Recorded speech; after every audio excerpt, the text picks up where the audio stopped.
नमस्कार, मी समीक्षा बेंडे. एडीएन बातमीपत्रात आपलं स्वागत. आजच्या दिवसभरात घडलेल्या घटनांचा आढावा आपण घेणारच आहोत. त्यापूर्वी एक नजर टाकूयात आजच्या ठळक घडामोडींवर. मराठा आरक्षण आंदोलन प्रकरणी शासनाकडून मंत्री राधाकृष्ण विखे पाटलांची क्रांती चौकात आंदोलनकर्त्यांशी भेट, मागण्या मान्य करण्याचं आश्वासन. ग्लोबल मेडिकल फाउंडेशन तर्फे पुन्हा एकदा सामाजिक बांधिलकी जप्त, शहरातील गरजवंतांना उदरनिर्वाहाचं साधन 200 हातगाड्या वाटप. आता पाहूयात सविस्तर बातम्या.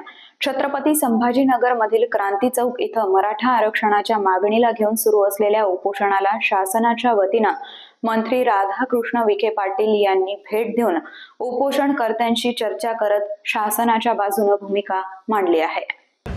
मराठा आरक्षण चिंतन आंदोलनाच्या प्रमुख मागण्यासाठी या आंदोलनाचे मुख्य समन्वय आमचे मित्र रमेश केरे पाटील या ठिकाणी उपोषणाला बसलेले आहे. गेले 5 दिवस अन्न पाणी त्याग करून मराठा बांधवांच्या करता ज्या ज्या मागण्या आहेत त्यासाठी त्यांनी यापूर्वी पुष्कळ पुढाकार घेऊन आंदोलनं केली. अतिशय निष्ठुर आणि निस्वार्थी भूमिकेतून त्यांनी मराठा आरक्षण मिळावं आणि त्याचबरोबर मराठा बांधवांच्या साठी जे काही शासनाकडून ज्या गोष्टी अपेक्षित आहेत त्या खूप शासनाने पूर्ण कराव्यात यासाठी त्यांनी जी आंदोलनं केली या संपूर्ण आंदोलनात मी साक्षीदार आहे. वेगवेगळ्या स्तरावर आंदोलनं झाली.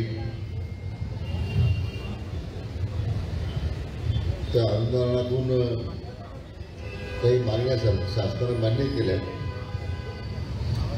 तर अजूनही ज्या मूलभूत ज्या मागण्या अजून काही प्रलंबित आहेत त्यासाठी त्यांनी हे जे चिंतन आंदोलन सुरू केलेलं आहे त्याच्या मागण्याचं निवेदन माझ्याकडे आता प्राप्त झालेलं आहे. ही गोष्ट तेवढीच बरोबर आहे की आता माननीय सर्वोच्च न्यायालयामध्ये एक क्युरेटिव पिटिशन प्रलंबित आहे. राज्य सरकार त्यासाठी विशेष पुढाकार घेत आहे.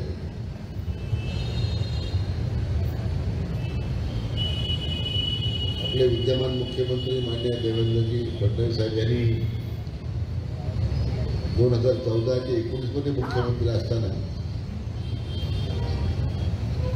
आपल्या सगळ्या मराठा बांधवांच्या भावनेचा आदर करत ज्या काळामध्ये आठवण मोर्चे निघाले, आपले काही बांधव शहीद झाले, त्यावेळी मागास आयोगाची स्थापना करून आरक्षण देण्याचा एक चांगला ऐतिहासिक निर्णय घेतला आणि तो सर्वोच्च न्यायालयापर्यंत सुद्धा टिकून राहिला.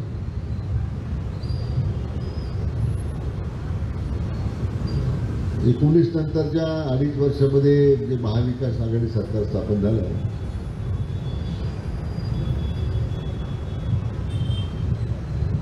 त्या सरकारकडून जो आरक्षणाच्या संदर्भातला जो पाठपुरावा करण्याची आवश्यकता होती ते दुर्दैवाने झालं नाही.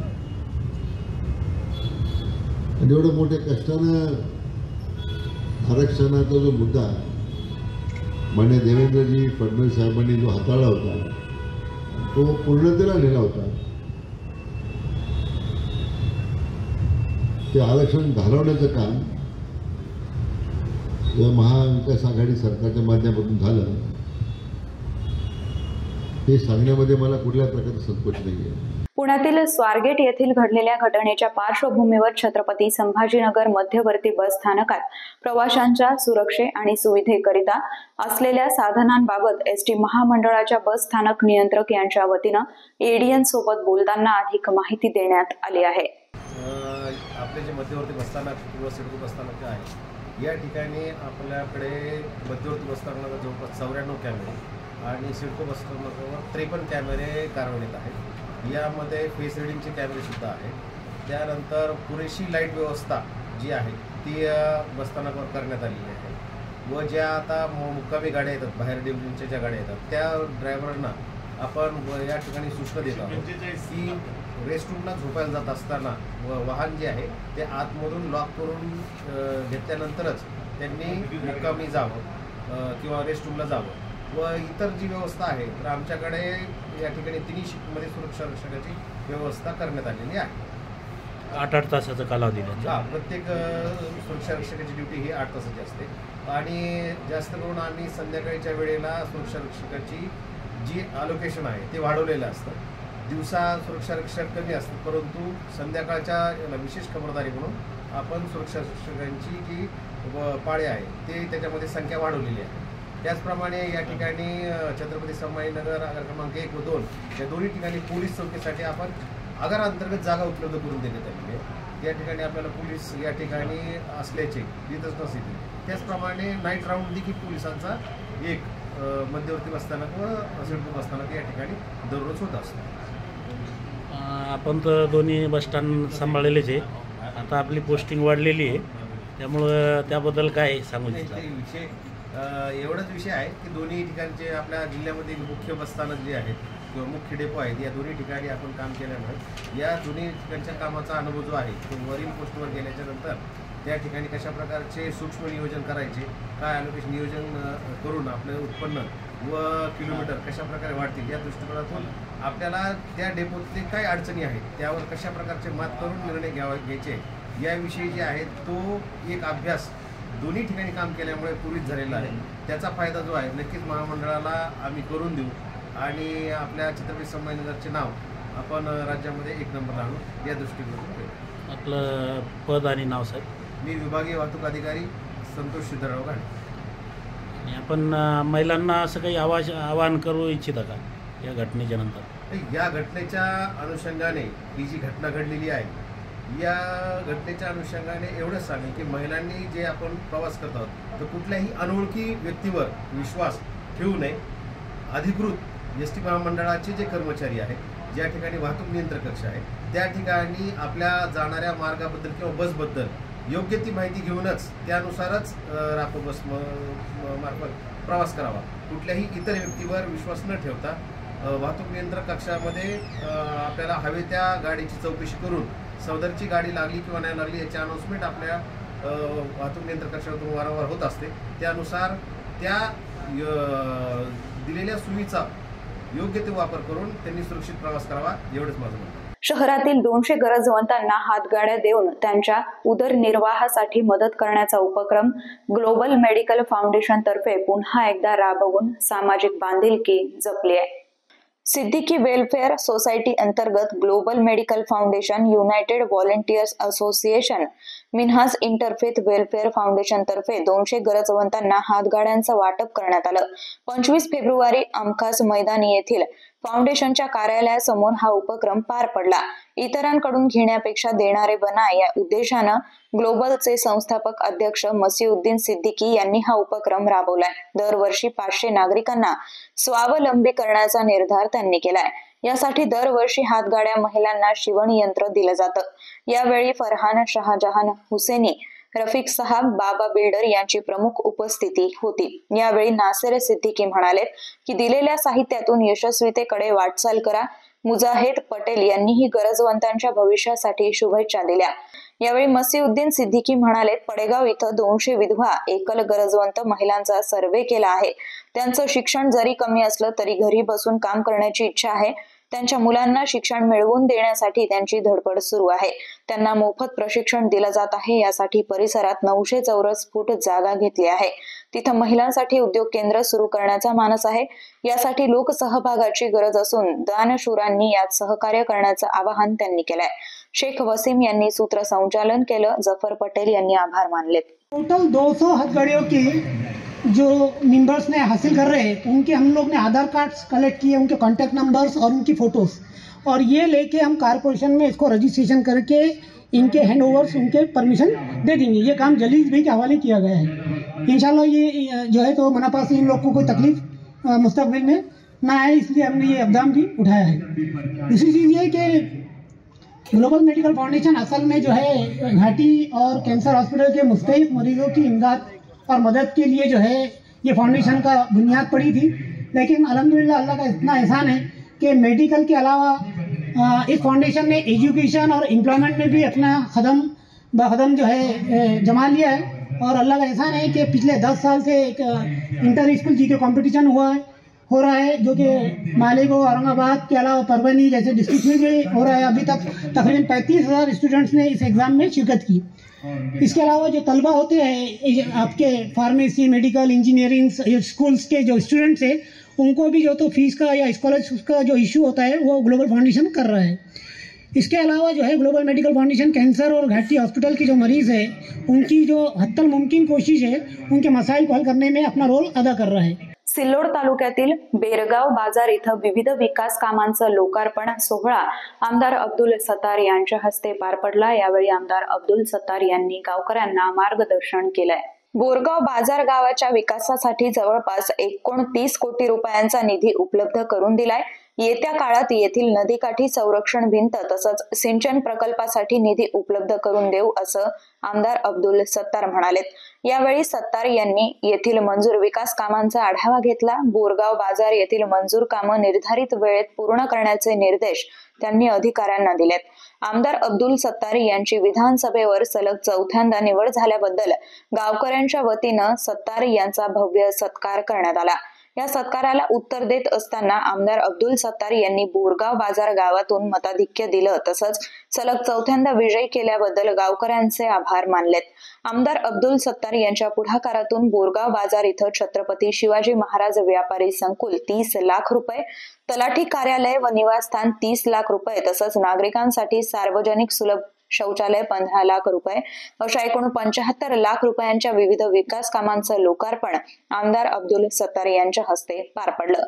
कार्यक्रमास सरपंच सत्तार बागवान, उपसरपंच दत्ता चव्हाण, पोलीस पाटील योगेश उमरिया, सोसायटीचे चेअरमन युसुफ सेठ बागवान, कौतुकराव चव्हाण यांच्यासह मोढा गावचे सरपंच लक्ष्मण कल्याणकर, देडगाव माजी सरपंच मुरलीधर शेजूळ, पिरोळा येथील माजी सरपंच रवी काळे, जांभाईचे माजी सरपंच प्रमोद शिंदे, नारायण जाधव, साहेबराव पांडव, शेख रब्बानी, इस्माईल कुरेशी, माजी सरपंच नंदू चव्हाण, सुनील जोशी, नंदू चौधरी, रामदास साखरे, एकनाथ पाश शिंदे, लक्ष्मण साखरे, खाजा शेठ, श्याम अधिकार, प्रभू साखरे, श्रावण शिंदे, अंबादास शिंदे, घाशीराम भाऊ, नंदू शिंदे, सलीम शहा आदींसह परिसरातील नागरिक गावकरी उपस्थित होते.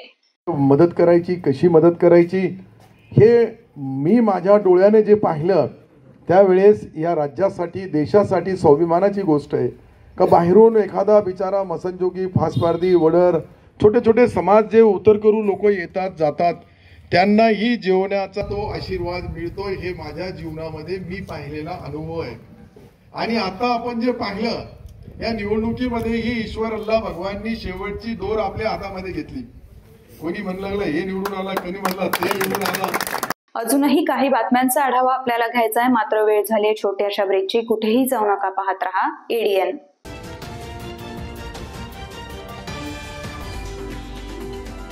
अनेकांच्या मनात स्वप्न असते की देशाची सेवा करायची, परंतु काही लोकच योग्य प्रशिक्षण घेऊन ते वास्तवात पूर्ण करतात. वास्तविक सैनिक बनणे सोपं काम नाही, कारण प्रशिक्षणाच्या मैदानापासून ते युद्धाच्या रणांगणापर्यंत प्रत्येक क्षण संघर्षमय असतो. फक्त जो इमानदार, समजूतदार असेल आणि ज्याची इच्छाशक्ती प्रबळ असेल असाच व्यक्ती या क्षेत्रात टिकू शकतो. प्रत्येक वर्षी अनेक परीक्षार्थ्यांना यश प्राप्त होते, ते फक्त आणि फक्त गरुडचे अकॅडमी। पंख आम्ही देतो, उंच भरारी तुम्ही घ्या।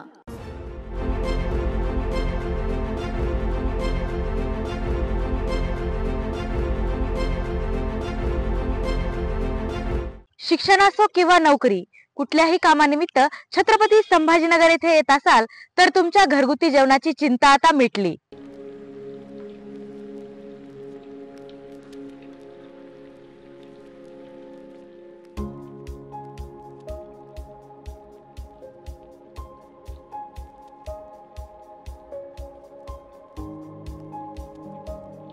नमस्कार, मी पूजा दातार। मी रुचिरा स्वयंपाकघर सुरू करून 15 वर्ष झाली। सुरुवातीला रुचिरा स्वयंपाकघर सुरू करताना माझी आवड म्हणून सुरू केलं, पण त्याचं व्यवसायात हळूहळू रूपांतर झालं। रुचिरा स्वयंपाकघर हे स्वतःच्या जागेत 2009 पासून संभाजीनगर खडकेश्वर येथे सुरू आहे। तेथून मला अनेक साऱ्या ऑर्डर्स मिळत गेल्या। एका मोठ्या शाळेचं मला कॉन्ट्रॅक्ट मिळालं होतं। मी रोज 2200 लोकांना जेवण देत होते 5.5 वर्ष। नंतर मी पूर्ण कॉन्सन्ट्रेशन रुचिरा स्वयंपाकघर खडकेश्वर येथे केलं। तेथील फीडबॅक म्हणाल तर सगळी मेडिकलची मुलं जे घरापासून दूर राहतात त्या लोकांना आपल्या घरासारखं जेवण रुचिरामध्ये मिळतं असं प्रत्येकजण आनंदाने सांगत असतो मला। आणि मी तर म्हणते की तुम्ही ते पे करून जेवता, पण ते म्हणतात की नाही, पे हा भाग वेगळा आहे, पण आमच्या शुभेच्छा आणि सदिच्छा जास्त महत्त्वाच्या आहेत। तसंच रुचिरा स्वयंपाकघरात आपण आपल्या घरच्यासारखं अन्नधान्य निवडून, भाज्या निवडून, अतिशय स्वच्छता राखून स्वयंपाक करतो। स्वयंपाकात घरगुती मसाले 80% वापरले जातात। माझा कटाक्ष क्वालिटी मेंटेन करण्यावर असतो, त्यामुळे मी किराणा जास्तीत जास्त चांगल्या क्वालिटीचा आणते। तसंच भाजीपाला जाधव मंडईतून आणते, त्यामुळे ताजा स्वच्छ भाजीपाला मिळतो। त्यामुळे आपल्या स्वयंपाकाची चवही उत्तम राखता येते आणि आरोग्यपूर्ण स्वयंपाक होतो। घरगुती जेवणाच्या चवीसाठी एकदा अवश्य भेट द्या रुचिरा स्वयंपाकघर येथे। मस्त मास्क पहना रे तूने। Thank you sir. वो जान बचाने के लिए पहनना पड़ता है ना सर। रेडीमेड है या टेलर मेड है? ऑनलाइन ऑर्डर किया है सर। एक और है क्या? है ना सर, देना। बहुत मस्त लगे आपको। ये ना सर। सर ना भाई, जान बचाने के लिए बाइक चलाते वक्त सिर्फ खोपड़े पे मास्क पहनेगा तो खोपड़े को कौन बचाएगा? समझ गया सर। हेलमेट ऑनलाइन ऑर्डर कर, वरना हमेशा के लिए ऑफलाइन हो सकता है। Okay sir. ये ले चल हम ये भी ऑनलाइन भर दे। हेलमेट पहने, ट्रैफिक नियमों का पालन करे, जिंदगी के सफर को सुरक्षित रखे।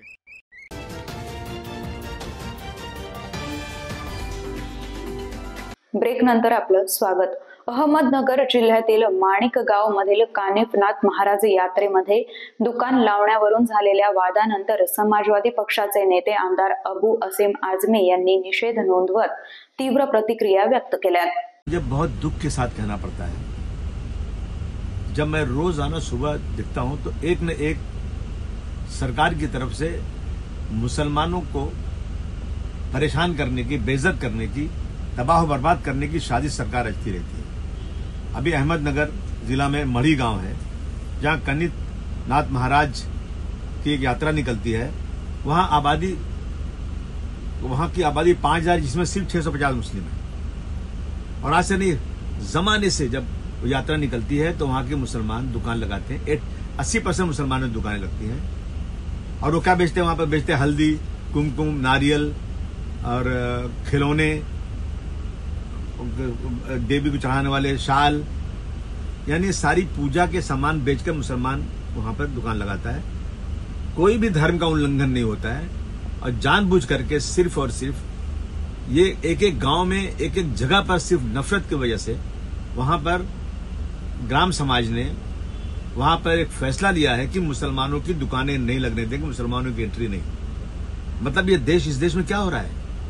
अगर बांग्लादेश में हम रोज सुन रहे हैं, सरकार बहुत निंदा कर रही है कि बांग्लादेश में मुसलमान हिंदुओं के खिलाफ वहां साजिश कर रहा है, मंदिरों पे हमला कर रहा है, तो हम लोग बहुत गुस्सा हो रहे हैं। हम जो है बांग्लादेशियों के खिलाफ हम यहाँ पे आंदोलन कर रहे हैं, मांग कर रहे हैं कि ये गलत हो रहा है, लेकिन मेरे देश में खुद अगर ये हो रहा है तो प्रधानमंत्री जी, मुख्यमंत्री चुपचाप क्यों बैठे हुए हैं? भाई ये देश का मुसलमानों का नहीं है? यानी अब शहरों तक थी ये बात, गांव में एक एक जगह पहुंच रही है, और हिंदू मुसलमानों को अलग करने की, मुसलमानों की प्रॉपर्टी मत खरीदो, मुसलमानों से लेन देन मत करो, अब मुसलमानों की दुकानें भी मत लगाने दो। कहां जाएगा मुसलमान? इस तरह की चीजें जो हो रही है, मैं समझता हूं कि बहुत ही गलत देश में जो काम चल रही है ना, इसका असर बहुत बुरा होगा और बहुत ही गलत हो रहा है। समाज के में 20% लोगों के साथ अगर ये होगा ना, तो ये देश कभी तरक्की नहीं कर सकता। आप उनसे जो माइनॉरिटी में है, कमजोर हैं, उनका रिजर्वेशन नहीं है, उनको नौकरियां नहीं मिलती हैं, अगर वो सड़क पर खोंचा लगाकर, दुकान लगाकर कुछ काम करते हैं और हिंदू भाइयों के त्योहार में जाकर उन्हीं का सामान बेचते हैं, तो आप गलत तरीके से कहते हैं कि वहां गोश्त बेचते हैं, शराब बेचते हैं। बिल्कुल गलत बात है ये। मैं इस वीडियो के माध्यम से उन तमाम जिम्मेदार लोगों को कहना चाहता हूं कि ये परंपरा जो चल रही है ना, इसे बंद करिए, नफरत को बंद करिए, देश को आगे ले जाइए। मुद्दामहून पगार थकवण्याचे आदेश देऊन कामगार कायद्याचा भंग करणारे घाटी हॉस्पिटलचे डीन डॉक्टर शिवाजी सुकरे यांच्यावर गुन्हा दाखल करा या मागणीसाठी आयटक संलग्न महाराष्ट्र कामगार कर्मचारी संघटनेनं सहाय्यक कामगार उपायुक्त कार्यालयासमोर जोरदार निदर्शनं करून त्यांच्या मागण्यांबाबत ॲडव्होकेट अभय टाकसाळ यांनी माहिती दिली आहे। आज मराठी भाषा दिन आहे। महाराष्ट्र सरकारने मराठी भाषेला अभिजात भाषेचा दर्जा दिला असं म्हणतात, परंतु हे मराठी माणसं आज उपाशी आहेत आणि या मराठी माणसांना उपाशी ठेवण्याचं काम या सरकारचे जे या शासकीय वैद्यकीय महाविद्यालयाचे जे डीन आहेत डॉक्टर सुकरे यांनी या मराठी माणसाच्या पोटावर लाथ मारण्याचं काम केलं आहे। त्यांनी कथित कंत्राटदाराला पत्र देऊन सांगितलं की यांचे पगार देऊ नका। डॉक्टर सुकरे, तुम्ही डॉक्टर बाबासाहेब आंबेडकरांच्या संविधानाचा अवमान करीत आहात। तुम्ही डॉक्टर आहात म्हणून आम्ही आतापर्यंत तुम्हाला जाऊ द्या असं करून आम्ही आतापर्यंत तुमच्यावर गुन्हा दाखल करण्याची मागणी केलेली नव्हती, परंतु आज आम्ही कामगार उपायुक्त कार्यालयासमोर निदर्शने करून तुमच्यावर गुन्हा दाखल करण्याची मागणी करीत आहोत। पगार हा 7 तारखेपर्यंत झाला पाहिजे, या संविधानाच्या अंतर्गत आलेल्या कामगार कायद्यामध्ये म्हटलेलं आहे। आणि जर कामगारांचा पगार जर थकवला तर मूळ मालकावर गुन्हा दाखल झाला पाहिजे। हे कामगार उपायुक्तानं तुम्हाला अनेकदा पत्र दिले, वॉर्निंग दिलेली आहे, परंतु कामगार उपायुक्त या डीन कडून किंवा तिथल्या अधिकाऱ्यांकडून चिरीमिरी घेतात का असा आमचा संशय आहे। स्वतःच्या रुग्णांना VIP ट्रीटमेंट घेतात का असा आमचा आरोप आहे। कारण कामगार उपायुक्त जे पगार घेतात ते कामगारांची कामं करण्यासाठी घेतात। दिवाळीच्या वेळी, आता दिवाळी येणार आहे, दिवाळीच्या वेळेला सगळ्या कारखानदारांच्या गाड्या इथं उभ्या राहतात आणि त्याच्यातून बॉक्सेस निघतात, मिठाईचे बॉक्सेस, आणि ते आतमध्ये येतात। आम्हाला माहिती आहे उपायुक्त साहेब, आम्हाला बोलायला लावू नका। आता या डीनशी तुमचं काय साठलोट आहे ते बाजूला ठेवा। आज जर तुम्ही कामगार उपायुक्त म्हणून या डीनवर जर गुन्हा दाखल केला नाही तर या ठिकाणी आम्ही रोज येऊन निदर्शनं करू असा इशारा आम्ही देत आहोत। मी ॲडव्होकेट कॉम्रेड अभय टाकसाळ, आयटक महाराष्ट्र कामगार कर्मचारी संघटनेचा सेक्रेटरी आहे। बंद पाडण्यात आलेली खोकडपुरा येथील मनपा मराठी शाळा नव्यानं बांधण्याचा निर्णय घेऊन जागतिक मराठी भाषा दिनानिमित्त मराठीचा गौरव करा अशी मागणी भारतीय कम्युनिस्ट पक्षानं मनपा आयुक्तांकडे केली आहे। मनपा प्राथमिक शाळा खोकडपुरा छत्रपती संभाजीनगरची इमारत मोडकळीस आल्यामुळे ही शाळा बंद पाडण्यात आली आहे। ही शाळा मराठी माध्यमाची आहे। या शाळेच्या इमारतीत दारुड्याचा अड्डा झालाय। जागतिक मराठी दिन निमित्तानं मनपा मराठी शाळेची इमारत बांधण्याचा निर्णय घेत नाहीत असं भाकपनं मनपा आयुक्तांना दिलेल्या निवेदनात म्हटलंय। खोकडपुरा भागातील सदर मनपा शाळेची इमारत पुन्हा नव्यानं बांधण्याचे आदेश देऊन मराठी शाळेला वाचवावं अशी मागणी भारतीय कम्युनिस्ट पक्षातर्फे करण्यात आली आहे। सदर बंद पाडण्यात आलेल्या मराठी मनपा खोकडपुरा शाळेच्या इमारतीसमोर भाकपच्या वतीनं जोरदार निदर्शनं करण्यात आली। यावेळी भाजपचे शहर सचिव ॲडव्होकेट अभय टाकसाळ, राजीव हिवराळे, वंदना भालेराव, नंदाबाई वखरे, कडूबाई बनसोड, शालूबाई कांबळे, रंजना भालेराव, कविता हुरुशीळ, लक्ष्मीबाई भालेराव, सुनीता होरशिळ, शिलाबाई मजमुले, चारुशीला जावळे, विद्या इंगळे, रेखा प्रधान, वंदना बोर्डे, संध्या साळवे, पूजा बोहत यांच्यासह मोठ्या संख्येने नागरिक उपस्थित होते. आज जागतिक मराठी दिन आहे आणि सगळीकडे सर्व सरकारी अधिकारी, सर्व सरकारी कार्यालयात, त्याचबरोबर मंत्री आम्ही आता मराठी भाषेचा गौरव करू लागलो आहोत. ह्या गौरव आहे त्यांचा. मराठी भाषेचा गौरव बघून घ्या कसा केलाय मंत्र्यांनी. या केलाय मराठी भाषेचा गौरव. ही मराठी शाळा आहे, ही मराठी शाळा महानगरपालिकेची खोगडपुऱ्यातली, आणि अशा पद्धतीनं खंडर करून, आमच्या शाळेचं खंडर करून ही शाळा बंद पाडून महानगरपालिकेच्या आयुक्तांनी कशा पद्धतीनं आमच्या मराठी शाळेचा गौरव केला. महाराष्ट्रातील मराठी माणसांनो बघून घ्या. हे सगळीकडे आज मराठी भाषेच्या दिनाच्या निमित्तानं मोठमोठी भाषणं करू लागलेले आहेत. हा गौरव आहे त्यांचा. आमची गरिबाची मुलं शिकत होती या शाळेमध्ये, गेल्या वर्षभरापासून ही बंद पाडली आणि या ठिकाणी दारूचा अड्डा केलाय. आणि एका सकाळी असं कळेल की हा सत्ताधाऱ्यांच्या कार्यकर्त्यांच्या घशात घातलंय शाळा. असं एका दिवशी सकाळी असा आदेश येईल आणि या ठिकाणी सत्ताधाऱ्यांचे कार्यकर्ते येऊन बोर्ड लावून बसतील आणि मग जोरदार दारूचा अड्डा. मराठी शाळेच्या जागेवर डोळा ठेवण्याचं काम हे सत्ताधाऱ्यांचे, सरकारचे कार्यकर्ते करीत आहेत.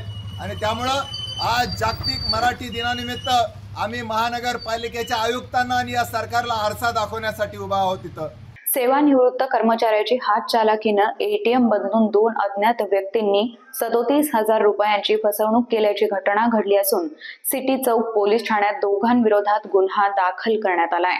जिल्हाधिकारी कार्यालयासमोरील एटीएम मध्ये पैसे काढण्यासाठी गेलेल्या जिल्हा परिषदेच्या प्राथमिक आरोग्य केंद्रातील सेवानिवृत्त वरिष्ठ फार्मासिस्टची एटीएम कार्डाची चतुराईनं अदलाबदल करून 2 अज्ञात व्यक्तींनी 37,000 रुपयांची फसवणूक केली आहे. ही घटना 14 फेब्रुवारी रोजी संध्याकाळी 6:30 वाजण्याच्या सुमारास घडली. या प्रकरणी सिटी चौक पोलीस ठाण्यात दोघांविरोधात गुन्हा दाखल करण्यात आलाय. फिर्यादी सलीम पाशा बशीरुद्दीन एटीएम मधून पैसे काढत असताना 2 अनोळखी तरुणांनी त्यांच्या व्यवहारात हस्तक्षेप केला. 3,000 रुपये काढल्यानंतर या तरुणांनी व्यवहार पूर्ण न झाल्याचं सांगत त्यांना पुन्हा पिन टाकण्यास प्रवृत्त केलं. फिर्यादीनं क्लिअर बटन दाबून बाहेर पडण्याचा प्रयत्न केला, मात्र तरुणांनी कार्ड पुन्हा टाकून व्यवहार करण्यास सांगितलं. त्यांच्यावर विश्वास ठेवून फिर्यादीनं पुन्हा पिन टाकला. याच वेळी चोरट्यांनी गोंधळ घालत हात चालाखीनं कार्ड बदललं. घरी परतल्यानंतर बँकेकडून मोठ्या रकमेच्या व्यवहाराचा संदेश मिळाल्यावर फिर्यादीनं कार्ड तपासलं असता त्यावर वेगळ्या व्यक्तीचं नाव आढळलं. आपली फसवणूक झाल्याचं लक्षात येताच त्यांनी तातडीनं पोलिसात तक्रार दाखल केली. चोरट्यांनी 37,000 रुपये काढून वृद्ध व्यक्तीची फसवणूक केल्याचं उघड झालंय. शेवटी परत एकदा एक नजर टाकूयात आजच्या ठळक घडामोडींवर. मराठा आरक्षण आंदोलन प्रकरणी शासनाकडून मंत्री राधाकृष्ण विखे पाटलांची क्रांती चौकात आंदोलनकर्त्यांशी भेट, मागण्या मान्य करण्याचं आश्वासन. ग्लोबल मेडिकल फाउंडेशन तर्फे पुन्हा एकदा सामाजिक बांधिलकी जप्त, शहरातील गरजवंतांना उदरनिर्वाहाचं साधन 200 हातगाड्या वाटप. याचबरोबर हे बातमीपत्र इथेच संपलं. पुन्हा भेटूयात पुढील बातमीपत्रात. तोपर्यंत पाहत रहा आपल्या हक्काचं बातमीपत्र ADN.